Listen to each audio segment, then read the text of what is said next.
Queridos, neste início de reunião, nós gostaríamos de reservar um momento para invocar o nome do nosso Deus e para adorar o nosso Deus. Invocar no sentido de clamar, de chamar, de bradar o nome do nosso Deus. E adorar no sentido de reconhecer as virtudes do nosso Deus. Para tanto, eu gostaria de convidá-la a ler comigo o Salmo de número 145, versículos de 18 a 21. Depois nós destacaremos alguns termos que podem nos ajudar neste propósito de entender o que realmente significa invocar e adorar. Salmo 145, então, versículo de 18 a 21, diz assim a palavra do Senhor. Perto está o Senhor de todos os que o invocam, de todos os que o invocam em verdade. Ele acode à vontade dos que o temem, atende-lhes o clamor e o salva. O Senhor guarda todos os que o amam, porém os ímpios serão exterminados. Profira minha boca louvores ao Senhor, e toda a carne louve o seu santo nome para todo sempre. O termo que nós gostaríamos de destacar de início é este temem. O temor não é gerado pelo medo. O temor a Deus não é gerado pelo medo do Senhor, mas pelo amor, pelo respeito, pela contemplação e pela adoração que oferecemos a Ele. Temor, então, implica em amor, temor implica em respeito, temor implica em contemplação, temor implica em adoração. Temer ao Senhor implica em ter com Ele um relacionamento como estilo de vida e não simplesmente um ato isolado. Um estilo de vida onde predomina o amor, o louvor, a adoração e a obediência incondicional. Diz também o texto que nós lemos que todos os que o invocam em verdade. O que significa invocar em verdade? Vamos nos valer do texto de João, capítulo 17, versículo 17, que nos esclarece. Santifica-os na verdade. A tua palavra é a verdade. Invocar em verdade significa buscar ao Senhor segundo os preceitos e em obediência à sua santa palavra. Então, quando nós buscamos ao Senhor, clamamos ao Senhor, invocamos o nome do Senhor, é bastante interessante que a gente pense que nós devemos invocá-lo em verdade. Devemos temer ao Senhor. O Senhor guarda a todos os que o amam. Por isso, profira a minha boca louvores ao Senhor, e toda a carne louve o seu santo nome para todos sempre. Que Deus nos abençoe nesse propósito. Eu gostaria de fazer com você uma oração, reconhecendo as virtudes do nosso Deus e clamando, chamando, invocando o nome dele, para que ele nos acuda nesse momento de necessidade e receba o nosso culto. Oremos, ore comigo. Santo Deus, nosso Pai eterno, nós te adoramos por tua santidade, por tua majestade, por teus poderosos feitos para com todo o teu povo espalhado pela face da terra. Essa terra que é obra das tuas mãos grandiosas. Da certeza de que estás presente pela ação do Espírito Santo na vida e nos lares de todo o teu povo, rogamos que nos abençoes com teu poder e graça, para que possamos sentir zelo e respeito pelos assuntos do teu reino. Intercedemos também pelo povo desta nação, que em razão da pandemia experimenta momentos de grande angústia, incertezas e necessidades em todas as áreas da vida. Usa, Senhor, de graça e de misericórdia para com todos. Rogamos que estenda essas bênçãos a todos os habitantes da terra, igualmente afetados por essa pandemia e por esse problema. Que o Senhor nos assista neste restante de reunião e nos abençoe também. Oramos em nome de Cristo Jesus. Amém. Meus irmãos, esse é o momento do nosso culto em que nós separamos para confessarmos os nossos pecados a Deus e pedimos perdão por eles. É interessante nós observarmos o texto bíblico lá no livro dos Salmos, no Salmo de número 130, nos versículos 3 e 4. Quando o salmista vai dizer, no versículo 3, se observares, Senhor, iniquidades, quem, Senhor, subsistirá? E no versículo 4 ele diz, contigo, porém, está o perdão para que te temam. O salmista afirma no versículo 3, categoricamente, que todas as pessoas têm pecado. Todos, não existe ninguém sem pecado. Mas ele faz um contraste com o versículo 4, quando ele diz que, muito embora no versículo 3 ele diz que todos tenham pecados, mas no 4 ele diz, contigo está o perdão, ou seja, o perdão só vem de um, que é Deus. E quando nós paramos para pensar nessa questão de perdão de pecados, né, o tanto que nós ofendemos a Deus na nossa vida, no nosso dia a dia, o que seria de nós se Deus nos tratasse segundo os nossos pecados, segundo as nossas iniquidades? Acredito que não seria, né? Porque nós nem existiríamos. Mas Deus tem um amor, uma misericórdia, uma compaixão tão grande, que o salmista vai dizer lá no Salmo de número 103, no versículo 10, que ele não nos trata segundo os nossos pecados, nem nos retribui segundo as nossas iniquidades.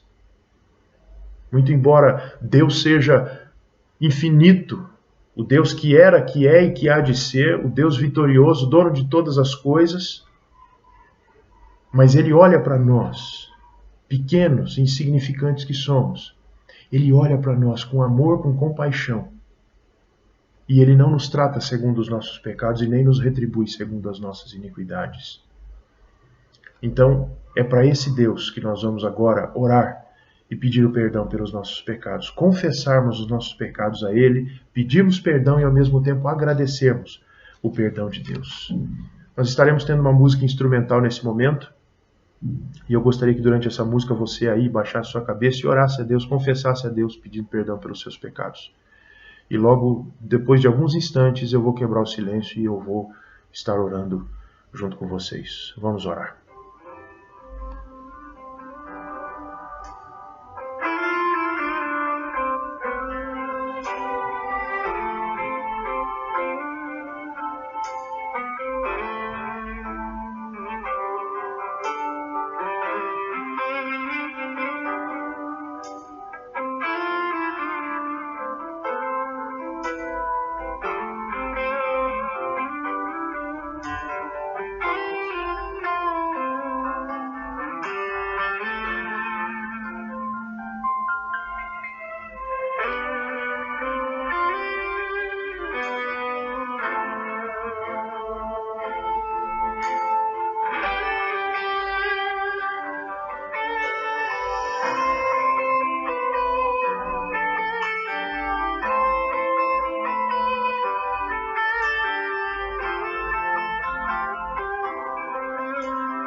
Vamos orar, irmãos.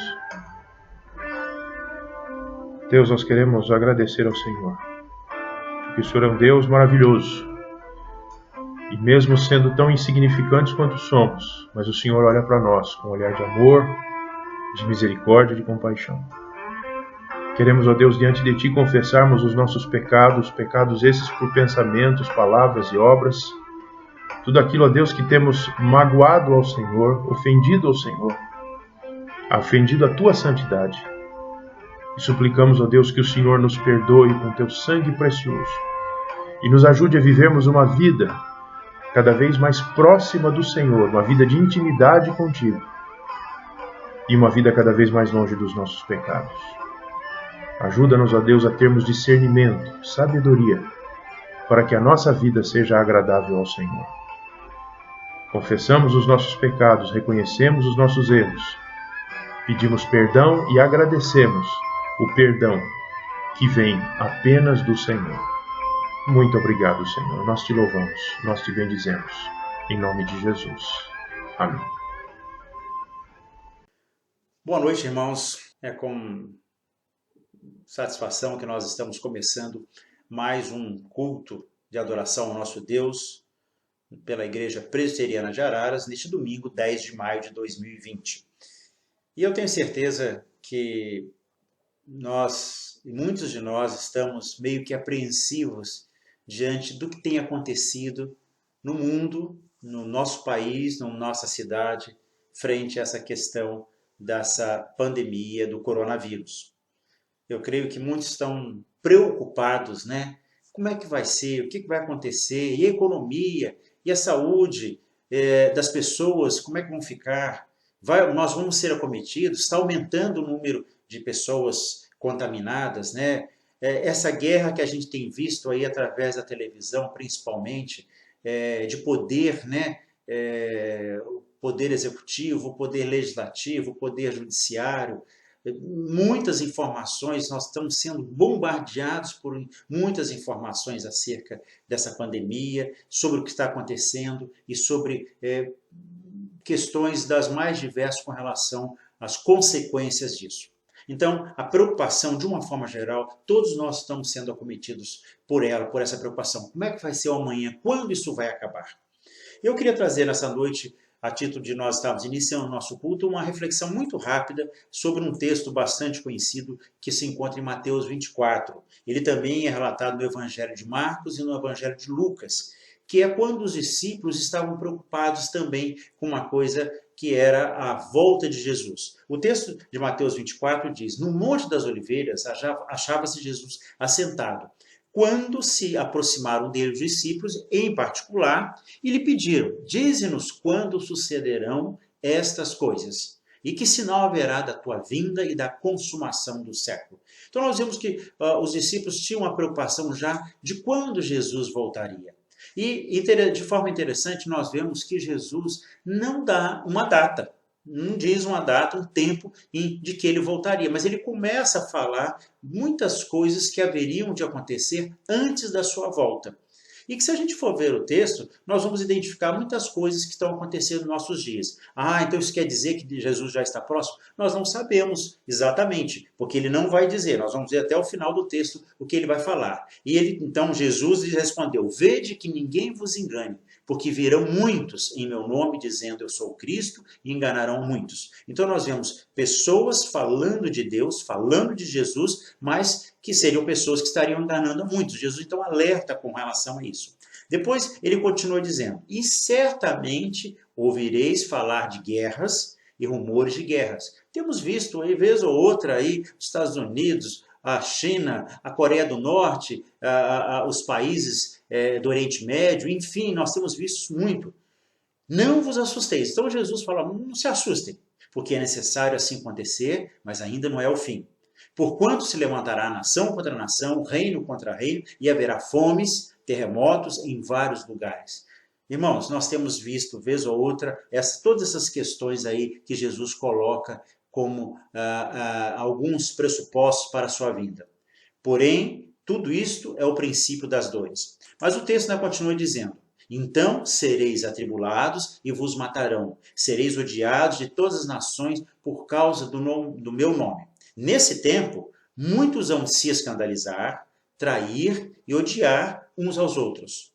Levantar-se-ão, novamente Jesus fala de muitos falsos profetas que enganariam a muitos. E por se multiplicar a iniquidade, o amor se esfriaria de quase todos. Então nós vemos, irmãos, aí alguns aspectos que Jesus coloca, ele não dá uma data, e nós vamos ver que no final do texto, mais adiante, no verso 36, ele meio que dá um resumo dizendo: mas a respeito daquele dia e hora, ninguém sabe, nem os anjos do céu, nem o Filho, senão o Pai. Então Jesus dizendo que eles deveriam confiar em Deus, crendo que Deus saberia a hora e o momento exato da volta dele, Jesus, mas que isso ainda não competia eles saberem. E então o que fazer? Continuar vivendo a vida cristã. Continuar seguindo os mandamentos de Deus. Continuar seguindo os passos de Jesus. Continuar seguindo uma vida de santidade que Jesus propôs em todo o seu ministério. E é por isso que nós estamos aqui nessa noite. Para, dentro desse princípio, nós continuarmos. A despeito de todas as crises, catástrofes, questões que nós estamos vivenciando nos nossos dias, e esse medo que talvez muitos estejam tendo, angústias, expectativas, como será o amanhã, o mundo pós-corona, etc. Jesus vai voltar, nós não sabemos. O texto diz mesmo que esse dia só compete ao Pai. Mas, dentro desse princípio, nós vamos estar aqui, então, continuando a nossa adoração, o nosso louvor ao nosso Deus e ouvindo a sua palavra. E é para isso que nós estamos aqui nessa noite, e é assim que nós queremos começar o nosso culto nessa noite. Oremos. Santo e eterno Deus, nós te agradecemos pela bênção de podermos estar aqui, mesmo em nossas casas, para ouvir a tua palavra, te adorar, te louvar, falar contigo através da oração, Senhor. A despeito de tudo que está acontecendo no mundo em que nós vivemos, nós queremos te pedir que tu possa estar colocando cada dia mais a esperança que só tu és Deus, tu tens o domínio e o controle sobre toda a história humana, inclusive quanto à volta de Jesus. Se esses já são alguns sinais da volta dele, Senhor, Maranata, vem Jesus. Mas se não dá-nos a capacidade e a fé de crermos que tu controlas cada coisa que acontece no mundo e nas nossas vidas. E assim nós possamos viver nesta fé, crendo que tu podes estar cuidando de nós, mesmo quando muitas vezes a desesperança, o medo, o temor bater à porta do nosso coração e mente. Nós te oramos, te agradecemos em nome de Jesus. Amém.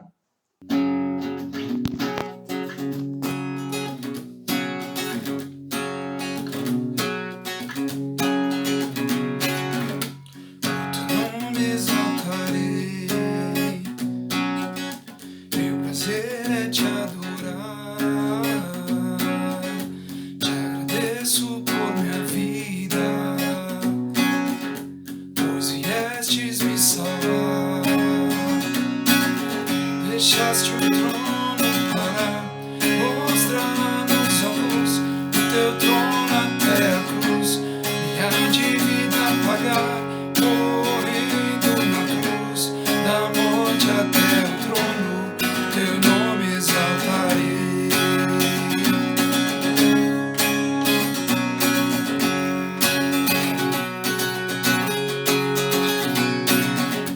O teu nome exaltarei.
descansarei, pois sei que és Deus.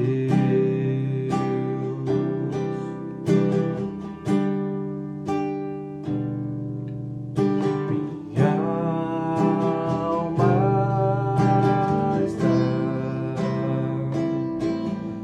segura em ti. Sabes bem que em Cristo firme estás. Se o trovão e o mar seguindo vem, sobre a tempestade eu voarei, sobre as águas tu também és rei. Descansarei, pois sei que és Deus. Se o trovão e o mar seguindo vem, sobre a tempestade eu voarei, sobre as águas tu também és rei. Descansarei, pois sei que és Deus. Descansarei, pois sei que és Deus. Descansarei, pois sei que és Deus.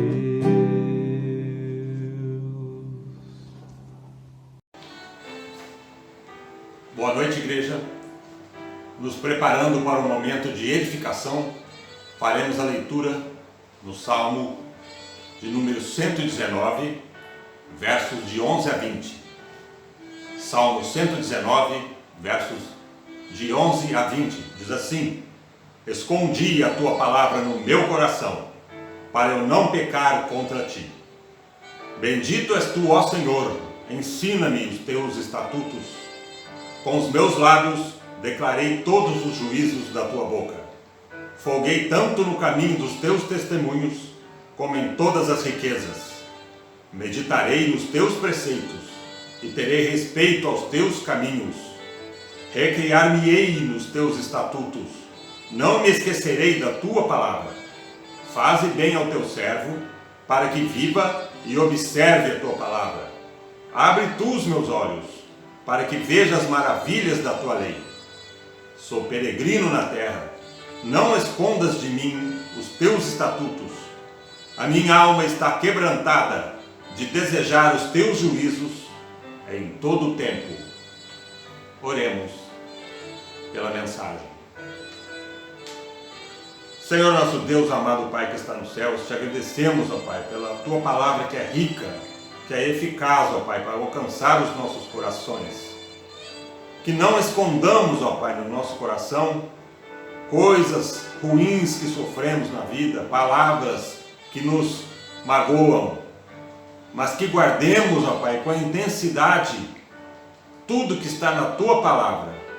Ao invés de guardar coisas ruins, de guardar mágoas, que possamos guardar com intensidade, ó Pai, o que está contido na tua palavra.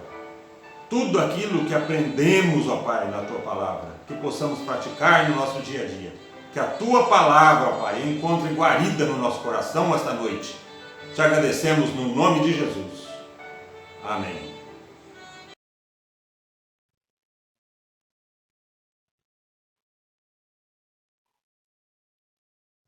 Olá, meus irmãos. Vamos ao momento de compartilhamento da palavra do Senhor. Nós gostaríamos de propor aos queridos, durante todo esse mês de maio, que nós nos debruçássemos no estudo do Evangelho de João. É um livro extremamente oportuno das Escrituras, capaz de gerar em nosso coração uma fé genuína em nosso Senhor e Salvador Jesus Cristo. E para isso, nós leremos nesta ocasião o texto do Evangelho de João, capítulo 20, versículo 31. Abra sua Bíblia e acompanhe a leitura junto conosco nessa noite. Diz assim a palavra do Senhor: Estes, porém, foram registrados para que creias que Jesus é o Cristo, o Filho de Deus, e para que, crendo, tenhais vida em seu nome. Quando nós nos propusemos a estudar o Evangelho de João, nós precisamos, antes de qualquer coisa, nos servir de algumas ferramentas de pesquisa. Para isso, nesta ocasião, nós gostaríamos de dizer para você que contamos com a Bíblia de Estudo de Genebra, com um comentário de João do William Hendrickson, também com a obra Descobrindo o Novo Testamento da Casa Editora Presbiteriana. Em todos esses materiais que nós utilizamos aqui no estudo, algumas informações saltaram aos nossos olhos. A primeira delas, que salta aos nossos olhos, é que a análise da obra demonstra que o autor era um judeu, conhecedor dos costumes, das festas, das crenças judaicas, nativo da Palestina, conhecedor da geografia da região e fora testemunha ocular dos acontecimentos registrados neste evangelho, conforme nós encontramos no capítulo 19, versículo 35.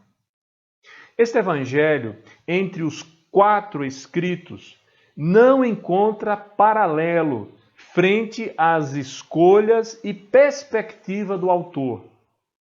Sua cronologia também é diferente.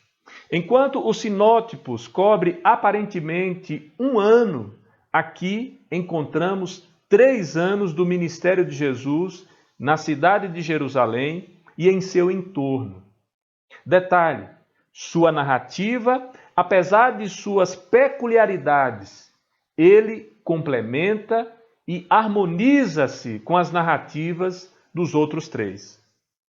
O autor, assim como os escritores daquela época, foi seletivo na escolha dos fatos que embasou seus argumentos, conforme ele mesmo registra lá em João, capítulo de número 21, versículo 25. Se tudo que Jesus fez fosse escrito, os livros seriam tantos que não caberiam no mundo. Ele, como os demais evangelistas, pinta um retrato de Jesus para transmitir uma mensagem adequada, salientando algumas verdades sobre a pessoa e a obra de Cristo. E o porquê da escrita, diz também João, capítulo 20, versículo 31, sobre os sinais, texto que lemos no início. Estes, porém, foram registrados para que creiais que Jesus é o Cristo, o Filho de Deus, e para que, crendo, tenhais vida em seu nome. William Hendrickson, comentando sobre o Evangelho, ele escreve: a maneira como este Evangelho começa é magnificente. Ele começa retratando a vida de Cristo na eternidade, antes que o mundo existisse. Essa vida era rica e gloriosa, cheia de prazer infinito e de bênção serena na presença do Pai. Assim que entendemos esta verdade, o amor condescendente de Cristo, ao fazer-se carne, se torna ainda mais apreciado. Portanto, meus irmãos, o apóstolo João, na sua narrativa, nos revela e testifica com grande propriedade que Jesus é o Messias, o Filho de Deus, desfrutando de uma íntima, perfeita, harmônica relação com o Pai. Ele é o Verbo divino que veio do céu e tornou-se carne. As obras realizadas, a autoridade demonstrada sobre a criação e no ensino das Escrituras, o poder demonstrado nos sinais e milagres, apontava para a identidade de Cristo. E a razão de tudo isto repousa pontualmente no fato do Filho compartilhar da mesma essência divina do Pai. O nosso Senhor Jesus Cristo é apresentado como o eterno Logos, ou Verbo, isto é, o único que pode revelar o Pai. Mas como assim? Sim, o único. Isso ocorre porque somente na vida e na obra de Cristo o clímax da revelação divina se dá. A fórmula presente em todo o Evangelho está sendo agrupado em 3 categorias, segundo uma perspectiva histórica e teológica da obra Descobrindo o Novo Testamento. A primeira, demonstrando o Filho tendo a essência e as qualidades divinas. Jesus personifica os atributos transcendentes divinos. Ele é a expressão pessoal de Deus como Filho. E isso nós encontramos em várias passagens, como João, capítulo 1, verso 34 e 49, capítulo 3, verso 16 e 18, capítulo 3, versículo 36, capítulo 5, versículo 25 a 26, João 10, 36, João 17, 1, João 19, 7. Ele é ou personifica a vida, a verdade, a glória e a graça. Ele é o Verbo de Deus. Ele tomou parte entre as ações divinas na criação do universo, conforme diz João, capítulo 1, versículo 3. Dentre todos os seres que se qualificam como família de Deus, entre eles, os humanos pecadores transformados em filhos de Deus, conforme João capítulo 1, versículo 12, somente Jesus é o eterno Filho de Deus. Jesus é o Senhor e Deus. Já diz João capítulo 1, versículo 18, ninguém jamais viu a Deus, o Deus unigênito que está no seio do Pai é quem o revelou. A segunda, demonstrando o Filho como o único mensageiro de Deus. Jesus é aquele cuja fonte eterna é Deus e que desce dele à terra. Jesus é o mestre vindo de Deus, o verdadeiro pão do céu, aquele que tem o poder, por intermédio de quem fala o Espírito Santo, o que vence o mundo, o juiz que ressuscitará a todos no último dia, e aquele que, após findar sua missão na terra, deixa o mundo e volta para o Pai. A terceira demonstra o Filho cumprindo todas as esperanças e imagens de Israel. A profecia do Antigo Testamento tem sua expectativa e cumprimento em Jesus. Ele é o Messias aguardado, o Rei de Israel, o Cordeiro de Deus que entregou a própria vida pelo seu povo, conforme encontramos em João capítulo 1, versículo 29 e João capítulo 10, versículo 11. O Filho do Homem, o profeta por excelência e aquele para quem o Antigo Testamento aponta. O Filho supriu as necessidades dos israelitas no deserto e agora provê água e pão espirituais, conforme encontramos em João capítulo 4, versículo 13 ao versículo 14 e João capítulo 6, versículo 35. Ele é a resposta para as maiores carências da humanidade. Ele é o Salvador do mundo, o que concede vida eterna, o que liberta as pessoas do pecado, a luz do mundo e a luz da vida. Ele se torna a porta das ovelhas, o bom pastor, a videira verdadeira, o pão da vida, o único caminho e a ressurreição da vida. O Filho é um com o Pai. O grande eu sou, conforme nós encontramos em João capítulo 5, versículo 18, João capítulo 8, versículo 58 e João capítulo 10, versículo 30 ao versículo 33. Não há dúvidas, meus irmãos, para João e seus contemporâneos, quanto à condição divina de Cristo. Por isso, é também notado sua ênfase na sua humanidade ou na humanidade de Jesus. Ele diz que o Verbo estava no mundo, João capítulo 1, versículo 10. O Verbo se fez carne e habitou entre nós, João capítulo 1, versículo 14. Aspectos da historicidade e humanidade de Jesus Cristo são evidenciados nesse evangelho. Vem de Nazaré, viajou com sua mãe e seus irmãos, está lá em João capítulo 2, versículo 12. Pede água em Samaria, conforme João capítulo 4, versículo 7. E em outras passagens, cruza o mar da Galileia em um barco, cospe no chão para fazer lama para os olhos de um cego, chora a morte de Lázaro, lava os pés dos seus discípulos, morreu e foi enterrado, e após a ressurreição, trazia as marcas dos cravos nas mãos. Qual é o valor teológico, por sua vez, desta humanidade? Somente alguém que fosse realmente humano poderia ser verdadeiro redentor da raça humana. O nosso Senhor e Salvador foi aqui reconhecido como participante da criação, como a forma de redenção do seu povo, como a provisão espiritual para o Israel de Deus, e em perfeita harmonização, unidade com o ser divino.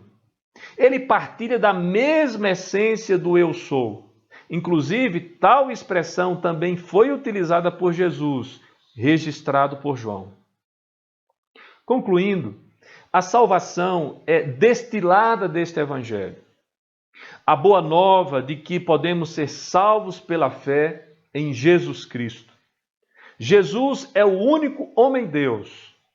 É aquele que desceu do céu para ser um de nós, gerando uma perfeita e total identificação com a humanidade. É através da fé nele que somos renovados e voltamos para Deus. A salvação de Deus foi exibida na vida de Jesus. Nossa redenção foi realizada por intermédio da morte e ressurreição de Cristo. A glorificação, consistindo na ressurreição futura, na moradia na presença de Deus e na vida eterna, é aguardada por todos nós que respondemos com fé à mensagem de Cristo. Tudo isso, meus irmãos, só para demonstrar para você quais serão as matérias, os tópicos, os pontos que nós vamos abordar ao longo do mês de maio a respeito do Evangelho de João. Esperamos que Deus abençoe a sua vida, que você esteja em casa se preparando para esses momentos de estudo e de reflexão na palavra do Senhor, que você leia detidamente o Evangelho de João, que você faça as interrelações desse Evangelho com os demais Evangelhos e com as demais passagens da Escritura, que você possa estar junto conosco, crescendo em fé, diante do nosso Senhor e Salvador, Jesus Cristo. Nós chegamos ao final e gostaríamos ainda nesta ocasião de orar pela sua vida, na esperança que Deus esteja abençoando você e que você seja fortalecido pelo estudo da sua palavra. Não negligencie, meus irmãos, nesses dias, a vida de oração e meditação nas Escrituras. Se utilize desse tempo para consagrar a sua vida, para limpar o seu coração, para estar pleno na presença de Deus. Nesse momento de calamidade, muitas situações difíceis podem ser suscitadas no nosso meio, no meio das nossas famílias, mas nós precisamos estar atento que a maior mazela, a maior praga está no fato de nós nos distanciarmos da presença do nosso Deus. Portanto, desenvolva a sua prática devocional, faça seu culto individual, seu culto doméstico, se utilize das ferramentas que nós estamos como igreja disponibilizando, se inscreva e participe daqueles canais na internet que a Igreja Presbiteriana do Brasil tem usado para edificação dos seus membros, escute bons pregadores, fidedignos para com as Escrituras e cresça em graça e conhecimento diante de Deus. Para isso, oraremos por você na expectativa de Deus te conduzir a tudo isso. Oremos. Senhor nosso Deus, queremos agradecer a Ti pelo privilégio desse momento aqui com os nossos irmãos. Esperamos que o Senhor esteja suscitando no coração deles o desejo, a vontade de estarem se aprofundando, ó Pai, nos Teus ensinamentos. Que o Senhor, à medida que eles busquem, o Senhor venha fortalecê-los, dispor ainda mais a se aprofundar no conhecimento do Senhor. Que o Senhor também esteja guardando e protegendo as suas famílias e que eles possam estar plenos na sua vida. Nós oramos assim em nome de Jesus. Recebei a bênção, meus irmãos. Que a graça do nosso Senhor e Salvador Jesus Cristo, que o amor do Deus Pai Todo-Poderoso, que a ação consoladora, confortadora, edificante do Espírito Santo de Deus esteja sobre você, bem como sobre toda a sua família, agora e para todo sempre. Amém.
Toda língua confessará.